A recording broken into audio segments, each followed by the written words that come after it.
Hey there, race fans. It's race day. Top 5 with me, Frank 5. Happy Labor Day to all the race fans out there, and I hope you guys are enjoying your last day of summer before we officially begin our transition to the fall and all students going back to school and getting back in the groove. I wish you all the best of luck this year. As the summer concludes, the playoffs for NASCAR have officially begun with the Southern 500 at Darlington Raceway, one of the most historic racetracks on the circuit, one of the original roots of our sport. And last night put on quite a show for the fans with intense action, good racing, last lap drama, and a lot of playoff contenders running into chaos almost every lap of the race. Let's talk about all of the craziness that went down at the track too tough to tame. Number 1, Denny Hamlin picks up his first win of the season, winning the Cookout Southern 500 last night in a fierce battle at the end over Kyle Larson, Ross Chastain, Martin Truex Jr., and Kevin Harvick. Did I actually just say that right? Did I actually just say that Denny Hamlin has finally won a NASCAR Cup Series race this year? Yes, folks, he has. Denny Hamlin had been winless in the regular season, despite being very good and running consistently and getting some stage points. The dude had yet to visit victory lane this year. At this point last year, Denny Hamlin had 7 NASCAR Cup Series victories, and that carried him all the way to the championship 4 in Phoenix, where he eventually was the last of the 4 drivers at the checkered flag that were bound for the championship. This year he'd been really good, but he'd been so close to victory lane, he just hadn't been able to put that foot through the door and get into victory lane and be the first to cross the start-finish line. Well, last night was the opportunity of a lifetime for him because Darlington has been one of his best racetracks. He's won the Southern 500 before, dating back to 2010. He won in 2017 after he missed his pit at the entry to pit lane late in the race, and he was able to run down his soon-to-be teammate Martin Truex Jr. at the very end of that race, and he would go on to win the race. It would be encumbered at the end, but he still got into the playoffs regardless. And then he won at Darlington early last year in one of the doubleheader races that we were running, coming back after being pushed back for a little bit because of the COVID pandemic. And Denny Hamlin was able to pick up his 3rd Southern 500 victory last night in a fierce battle at the end with Kyle Larson. I mean, he was just riding the top of the wall off of turns 1, 2, 3, and 4 the entire time and trying to create some separation from Kyle Larson and also trying to take away his lane. As Larson was literally running up against the wall, Hamlin was trying to run the bottom lane to try to take away Larson's line and, not let him get an advantage. But at the very end, the last lap in 3 and 4, Kyle Larson sent it like you do in a video game. It was a video game move and gave it all he could and was bumping and banging with Hamlin in his back bumper at the very end of the race. He just couldn't get by him, and Hamlin goes on to win his first race of the season. Him and crew chief Chris Gabehart was able to put in consistency all of last night, especially after Hamlin was able to make up for Saturday's Xfinity race getting away from him. He had a very good car in that race. He ran it to get some laps for the Cup race, but in the last pit stop of the race, Denny Hamlin was caught for speeding on pit road. His equipment was over the wall. A tire was over the pit wall when that's before the car got to pit box, and that's a no-no. Denny Hamlin had to rebound and just settle for 12th place. Last night he ran top 5 the entire night. He waited a while for some green flag pit stops to pit. While everybody else did, he took the time to stay out. Then he caught a break with some cautions. He was able to get his track position, and his teammate Martin Truex Jr. got caught for a speeding penalty late, and Denny Hamlin had the race in his hands, and he did not look back. And we had this heartbeat monitor that we've been using since Daytona last weekend to monitor the heartbeat of the drivers. Denny Hamlin was very, very calm the entire night, especially in that last lap. I mean, it didn't go over 120 beats per minute. It stayed within 115 to 119 beats per minute. That's a calm driver in that race car. But Hamlin is finally going to win. And ladies and gentlemen, this could mean that Denny Hamlin is about to get high. Because when he wins, he gets high. And no better time to do it now than in the playoffs. We saw what happened when Tony Stewart went winless in the regular season in his 2011 year. And then he won 5 out of the last 10 in the playoffs. And he would go on to win the championship in a fierce battle at the end with Carl Edwards, which it ended with Stewart getting getting the championship over Edwards in a tiebreaker. Denny Hamlin is now hot. So we talk about Kyle Larson been the favorite, Martin Truex Jr., Chase Elliott, Kyle Busch. We even said Denny Hamlin's name, but I felt like with no wins he wouldn't have a chance. Well, now he does. He's officially locked himself into the next round, the first of the 11 drivers that will soon clinch with him after Bristol. Kyle Larson sits above 80-plus points, so he should be fine. But Denny Hamlin and the 11 team, give credit where credit is due. They did a great job last night. They executed perfectly, and they deserve to go on to the next round. Number 2, Hendrick Motorsports, one of the teams that has been so dominant this season. Last night, well, they almost ran themselves into a brick wall. It was a horrible night for the Hendrick group, with the exception of Kyle Larson. Yes, every car had damage, but Larson was the only one that was able to get anything solid out of that night last night. Starting off on lap number 15, Alex Bowman, who had been dealing with some electrical issues early in the race, he had a tire go down after he hit the wall early on. He hit the wall in turns 3 and 4, and his teammate William Byron hit him in the left side, and that gave Byron some right side damage, and both of them had some pretty bad damage, and they had to try to fight their way back through the field. Bowman was never really able to cover from that damage. He was able to run the rest of the race, but he finished 4 laps down back in the top 25. William Byron was somewhat able to recover from that, and he was able to pick his way back up through the field and actually got back to the top 10, and I felt like he had a car capable of running up there. But after a green flag pit stop,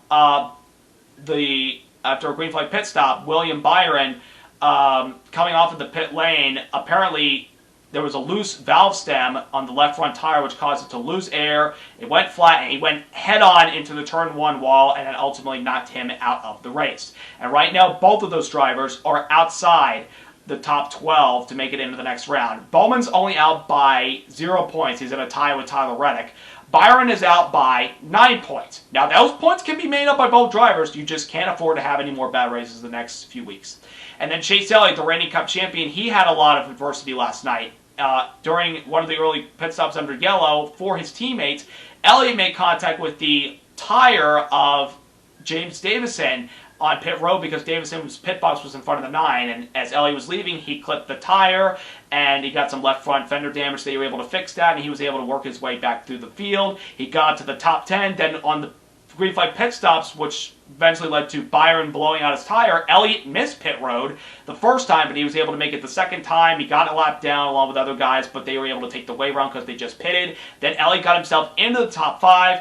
Then on a caution with 50 laps to go, when Ryan Blaney went around after he had brake fade issues, Chase Elliott missed pit road with all the other lead lap cars, and he had to restart in the middle of the pack. He got caught up in a swarm, and then while racing 3 wide off of turn number 4 with Christopher Bell and Bubba Wallace, they sandwiched the 9 car into the wall, which caused him to cut his tire, and then he hit the outside wall, and he had to retire the race. And right now, Elliott, despite that, is 4 points above the cutoff at 10th. That's okay, but it's not comfortable, so he has to run well the next few weeks. And Richmond is hit or miss for the 9 team. Now, last year they finished 5th. Could they repeat last year's top by getting a top 5 or a top 10 and get some stage points? That would definitely help them going into Bristol, because they run well at Bristol, but it's unpredictable there. You don't know what's going to happen. But I want to say this. There were a lot of people that could have made different decisions. Ellie could have lifted, or Bell and Bubba could have not run 3 wide at a track where you don't run 3 wide in the corners because the banking is just completely different in the upper groove than it is the lower grooves. You don't run 3 wide at Darlington on the corners. On the straightaways, that's no problem. But when you get to the corners, you better be prepared to go single file or at least 2 wide, or just try to get to the guy's back bumper and loosen them up for a pass off the exit of the corner. That's what you have to do. So, rough night for Hendrick Motorsports. We'll see if all 4 of them, well, no, I'm not counting Larson. Let's see if the 3 of them, the 9, the 24, and the 40, can overcome last night's incident and move on and are able to get enough points in these next 2 races that can get them all into the round of 12. I'm optimistic they will all still make it. Number 3, other playoff contenders ran into multiple problems last night. We talked about the Hendrick cars, but not just them, other guys. Early in the race, Michael Mcdowell, who won the Daytona 500 earlier this year, got loose off of turn 2, knocked the outside wall, and then ricocheted back into traffic and hit the bottom inside wall, knocking him out. He's now 20 points below the cutoff. I mean, we all knew that Michael Mcdowell probably wasn't going to make it to the next round, and that race last night was pretty much, I think, is the nail in the coffin for their chances to get to the round of 12. I mean, but we've seen stranger things. He could still maybe get enough points compared to other guys that they have problems in the next few races, and he could point his way in, but I highly doubt it after last night. Then Kyle Busch, one of the guys that I predicted to make the round of 8, and a lot of people can predict that he can make the championship 4, and I have no doubt about that.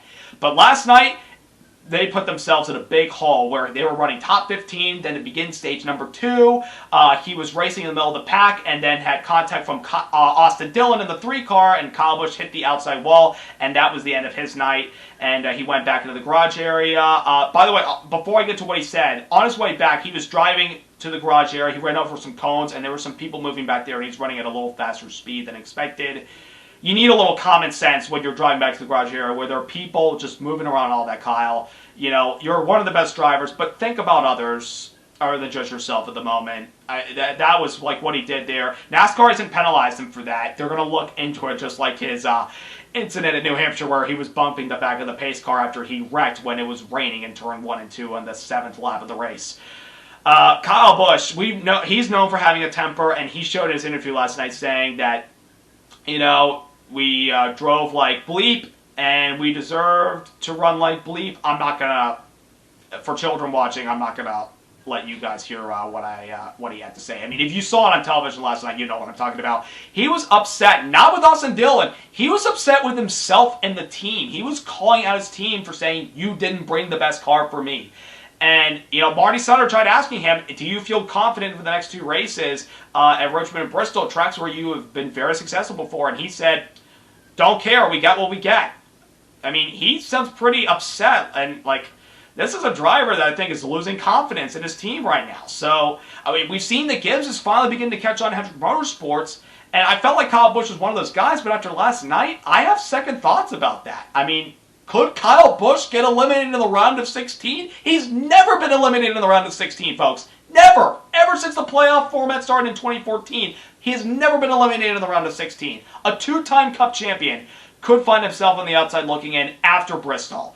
But we'll see what happens in his next few races. If he gets a top 5 at Richmond, then he could probably get back into the top 12. And if he runs well at Bristol, then I think Kyle Busch will definitely make it to the next round. But, you know, if they have problems, that could be it for Kyle Busch, and they'll look back on this night and go, that's what ended our playoff hopes. That's what ended our chances for a championship. But they were not the only ones, the Mcdowell and Kyle Busch. Christopher Bell was running well in the race, but then he had to pit for loose wheel, and he never got his lap back.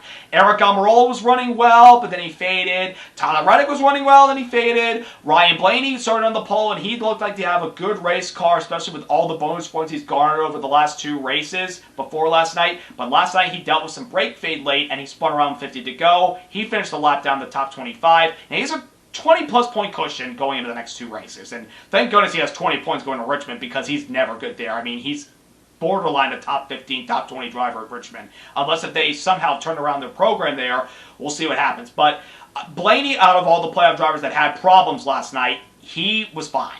No doubt. He probably is going to be in a good position. We'll see how the other drivers perform at. Number 4, another storyline entering Darlington last night, other than the playoffs and other than Labor Day weekend at Darlington, which is one of NASCAR's traditions, was turn number 2 was repaved before we came to Darlington to help improve the bumps over there that drivers dealt with when coming off the corner. We saw in the Xfinity race on Saturday, early on, some drivers were kind of hanging on for dear life, and you don't really want to run side-by-side off of turn 2 with that repaved section where it could be chaos and it can cause a massive wreck. But everybody seemed, for the most part last night, except for the incidents with Mcdowell and Kyle Busch, they seemed to use their heads when racing off of turn number 2. They did a good job. They put a lot of intense action together. We saw a lot of drivers battle it out. Does this possibly lead into another repave for Darlington? I don't think so. I still feel like we are pretty satisfied with the configuration we have, because it's maybe a little abrasive like the former Atlanta track, which is now being repaved, but we still provided some great racing and a lot of tire wear last night. So I wouldn't really change anything whatsoever with Darlington. I mean, other than what they did with turn 2, I felt like it was pretty good whatsoever. And number 5, the racing itself at Darlington. I loved it.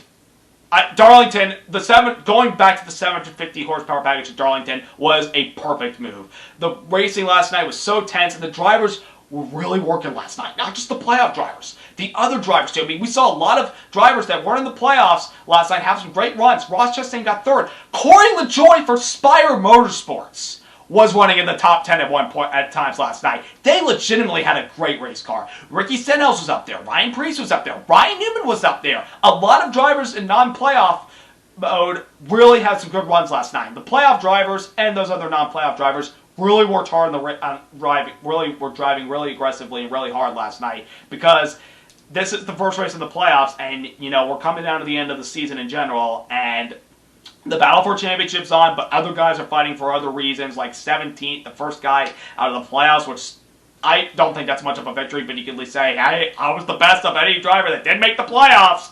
But it was just a good racing overall at Darlington last night. I'm so glad that we have this race as our Labor Day race. I'm glad we were able to bring it back in 2015.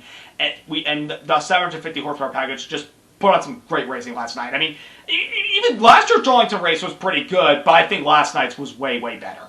Even if your favorite driver didn't have the best result, you gotta admit, as a fan of the sport, that was some good racing last night, and the finish even adds a little bit of a boost to how good this race was. So, Darlington, we love this. I mean, a lot of people say this is probably now the second best crown jewel event aside from the Daytona 500. This probably passes the Coke 600 because in recent years, the 600 has just been questionable as a race. Now, 2019, the Coke 600 was great. But the 2018, 2020, and even this year's 2020 races were just meh. But I feel like this race last night signified it is the second crown jewel that NASCAR has in the Cup Series. And it lived up to the hype last night, and I applaud all the drivers and NASCAR. This race was a good one last night, and I just love Darlington. It's a fun racetrack. So, the first race in the round of 16 is officially in the books, and now we go on to Richmond, Virginia. Virginia is truly for lovers. But already we have one spot locked up with Denny Hamlin. I've got a feeling if Kyle Larson just at least scores enough stage points next week, then he's definitely locked into the next round of the playoffs. From 3rd on down to 16th, it's a battle among competitors, a battle of gladiators. Who can come out next weekend and this upcoming Saturday night and have a great run at the Richmond Raceway and put together some much-needed points before going into the world's fastest Coliseum at Bristol. We're going to find out, will Martin Truex Jr. carry off of his dominance at this track, sweeping it in 2019? Will Brad Keselowski, who won here last year and had a good top 10 run last night, by the way, which we never talked about him a lot, and he finished at the top 10, which helped his point situation. Will those drivers bring their best to the track? Will other guys have some solid runs? Are we about to see more playoff drivers have problems like last night? Ladies and gentlemen, these playoffs are wild, and it's just going to continue to get more. It's going to continue to get more and more intense with these next two races, and I can't wait to see what happens in Richmond. So subscribe, like. Hope you all have a wonderful rest of your Labor Day. I hope you all had a wonderful summer. Congrats to Denny Hamlin on winning the Cookout Southern 500. One driver is officially on the round of 12, and there are 11 spots left up for grabs. Can't wait to see what happens next few races. Have a good one, guys.